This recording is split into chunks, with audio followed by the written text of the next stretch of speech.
बड़ी खबर आपको बता दें, सत्येंद्र जैन का बड़ा बयान सामने आया है। जो मरकज में लोग शामिल हुए हैं, बड़ा अपराध उन्होंने किया है, क्योंकि ट्रांसमिशन को रोकने के लिए बार बार ये कड़े कदम उठाए जा रहे हैं, लेकिन बावजूद उसके इतना बड़ा कार्यक्रम कैसे आयोजित किया गया, ये बहुत बड़ा सवाल है।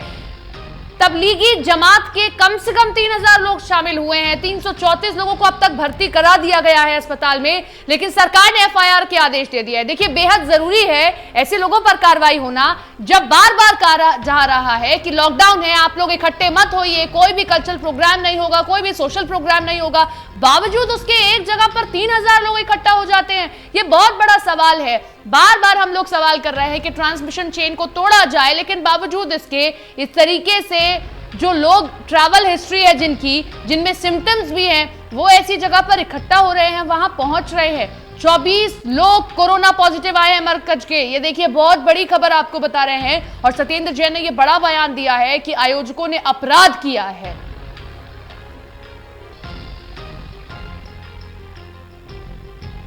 ये बाहर जैसे निकल रहे हैं, तो उसमें से लगभग 330 लोग कल जिनको अस्पतालों में शिफ्ट किया गया है। कुल 1033 लोगों को कल शिफ्ट किया गया, जिसमें से 330-35 लोगों को अस्पताल में किया गया। बाकी 700 के करीब लोगों को डिफरेंट क्वारंटाइन सेंटर्स में भेजा गया है। अभी भी स्क्रीनिंग चल रही है और उसके दोपहर तक सभी लोगों को वहाँ से हॉस्पिटल में या क्वारंटाइन सेंटर में भेज दिया जाएगा। कितने पॉजिटिव केस मिले हैं? पॉजिटिव केस इसमें टोटल 24 लोगों के पॉजिटिव केस मिल चुके हैं। अच्छा। जो कि मरकज यहाँ पर ठहरे हुए थे, तो अब तक 24 हैं। सर, कितने लोग थे वहाँ पे? मतलब सरकार को क्या ऐसा अंदाजा है कि एग्जैक्ट नंबर तो अभी भी नहीं है, जब बाहर निकलेंगे तभी पता लगेगा। अंदाजा है कि 1500, 1600, 1700 लोग रहे होंगे। कितने बता रहे हैं, कितने अभी तक निकाल चुके हैं? 1033 लोगों को कल रात से लेकर अब सुबह तक एवैक्यूएट किया जा चुका है, जिसमें से 334 लोगों को अस्पताल भेजा गया है और 700 लोगों को क्वारंटाइन सेंटर। सर, एक सवाल ये उठ रहा है कि जो मरकज की तरफ से कहा जा रहा है वो ये है कि हम लगातार डीएम एसडीएम के भी संपर्क में थे, तो इतना समय कैसे लग गया अगर डीएम देखिएगा, दिल्ली सरकार को जैसे इसकी सूचना मिली, पहले शायद कुछ 5 या 6 लोगों की तबीयत खराब हुई जो अंडमान के रहने वाले थे। आरएमएल में उनको एडमिट कराया गया था। 3 दिन पहले शायद वो पॉजिटिव आए हैं रात के टाइम, तो परसों हमें बताया गया कि भी यहाँ पर 6-7 केस पॉजिटिव निकले हैं। उसके बाद से हमारी टीमें वहाँ पर बाहर बैठा दी गई, अंदर जाना अलाउ नहीं किया गया उन्होंने। तो हमने जितने भी लोग थे परसों से शिफ्ट कर रहे हैं।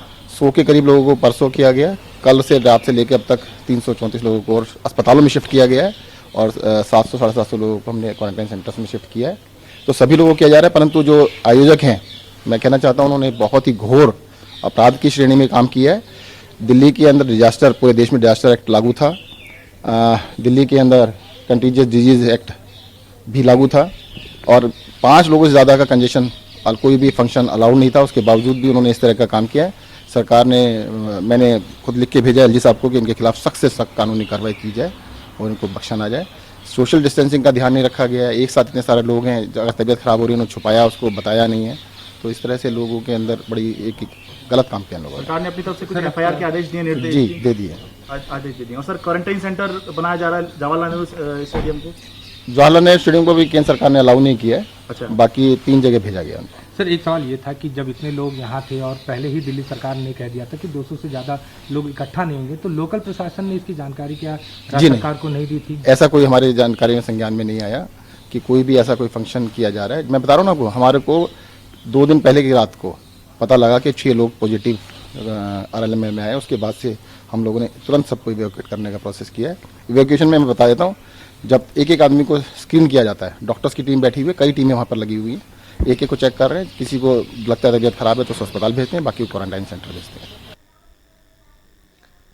विश्वजीत झा हमारे सहयोगी हमारे साथ में जुड़ गए हैं। विश्वजीत, ये बहुत बड़ी बात है और बहुत बड़ा अपराध वाकई में है। जब सरकार बार बार कह रही है कि पहले 50 लोग इकट्ठे होंगे, फिर 20 किया, फिर 5 किया, बावजूद उसके इतने ज्यादा लोग एक जगह इकट्ठे हैं, अब कार्रवाई की जाएगी। लेकिन जो खबर चिंता दे रही है सबको, वो है कि 3000 के करीब लोग यहाँ पर जमा थे। 300 के करीब कोरोना पॉजिटिव लक्षण वाले पाए गए हैं, 24 पॉजिटिव पाए ही गए हैं। बहुत बड़ी खबर है ये निश्चित रूप से सबसे बड़ी खबर है अभी की कोरोना को लेकर, क्योंकि जो उम्मीद जताई जा रही थी वो ये था कि लॉकडाउन को लेकर दिल्ली और खास करके भारत दुनिया में एक नजीर पेश करेगा, लेकिन ये उसमें एक खंजर घोंपने जैसा है कि सब कुछ ठीक चल रहा था और अचानक इतनी बड़ी खबर आती है कि दिल्ली के निजामुद्दीन में इतने लोग ठहरे थे और वो देश के बाकी हिस्सों में भी चले गए, तेलंगाना चले गए, इसके अलावा और भी जो जहाँ के थे उनमें से काफी लोग बाहर भी निकल गए।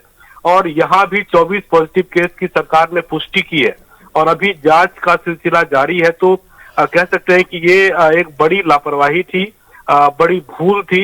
हालांकि जो मरकज के लोग हैं वो ये कह रहे हैं कि इसकी सूचना पुलिस के पास थी, उन्होंने पुलिस से मदद मांगी थी, लेकिन उसके बावजूद उन लोगों ने भी, जो आयोजक थे, उनकी ओर से कोई बड़ा स्टेप नहीं लिया गया ताकि अंदर भी लोगों को के बीच अगर सोशल डिस्टेंसिंग मेंटेन की जाती या जो भीड़ इकट्ठा नहीं होने की चीज है, लॉकडाउन के पहले से ही जब इस बात की घोषणा की जा रही है कि लोग इकट्ठा नहीं होंगे तो फिर इतनी भीड़ इकट्ठा क्यों की?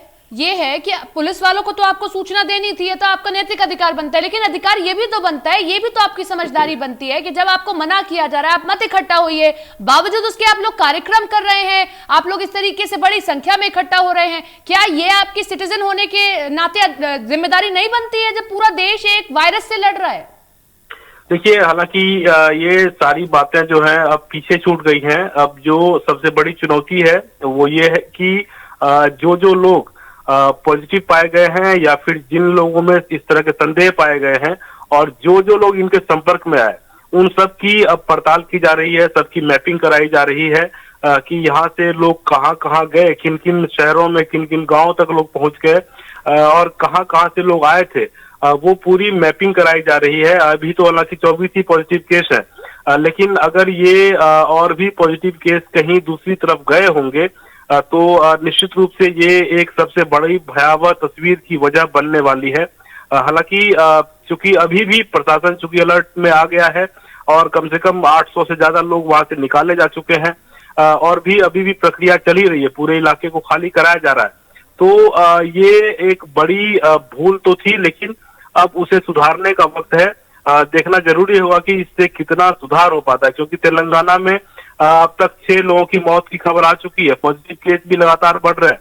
तो ये चीजें जो है कहीं ना कहीं साफ तौर से इशारा कर रहे हैं कि जो थोड़ी बहुत भी लापरवाही कहीं कोई लोग कर रहे हैं, उसका खामियाजा सिर्फ वो नहीं भुगतेंगे, वो पूरा समाज, वो पूरा देश, वो पूरा शहर भुगतेगा। और ऐसी भूल किसी को नहीं करनी चाहिए, ये सबक लेने का वक्त है। हालांकि सरकार और प्रशासन और जो हेल्थ विभाग की टीम है वो लगातार कोशिश में जुटी है, सबको वहां से बाहर निकाला जा रहा है। दिल्ली के जो अलग अलग अस्पताल है, राजीव गांधी सुपर स्पेशलिटी अस्पताल, इसके अलावा LNJP अस्पताल, वहां पर खासतौर से भेजा जा रहा है। छावला कैंप में भी लोगों को भेजा गया है क्योंकि कई इसमें विदेशी लोग भी शामिल थे। इसके अलावा हालांकि तैयारी जवाहरलाल नेहरू स्टेडियम में भी क्वारंटाइन सेंटर बनाने की है, वहां पर अभी तक सेंटर से इजाजत नहीं मिली है, लेकिन इजाजत मिलते ही वहां पर भी अगर और भी संख्या बढ़ती है तो इन सभी लोगों को क्वारंटाइन में भेजा जाएगा। तो एक बड़ी चुनौती है और अब उसे ठीक करने का वक्त है, क्योंकि भूल तो अब हो चुकी है। जिसने भी गलती की, जिसने भी किया, जो पूरी तैयारी थी, जो अब तक सबसे बेहतर दिख रहा था कि भारत दुनिया के बाकी देशों के मुकाबले यहाँ के लोग संयम बरत रहे हैं। सबसे पहले आनंद विहार की घटना हुई और अब ये उससे भी बड़ी घटना है। तो देखना होगा कि इसमें और भी कितने पॉजिटिव लोग सामने आते हैं, लेकिन फिलहाल कोशिश जारी है कि इसे कम से कम किया जाए और समय रहते सबको क्वारंटाइन में भेजा जाए। बिल्कुल, आप बिल्कुल सही कह रहे हैं। छोटी सी लापरवाही हम सब के लिए कितनी जानलेवा साबित हो सकती है, शायद इस बात का अंदाजा इन लोगों ने नहीं लगाया होगा। शुक्रिया आपका तमाम जानकारी के लिए।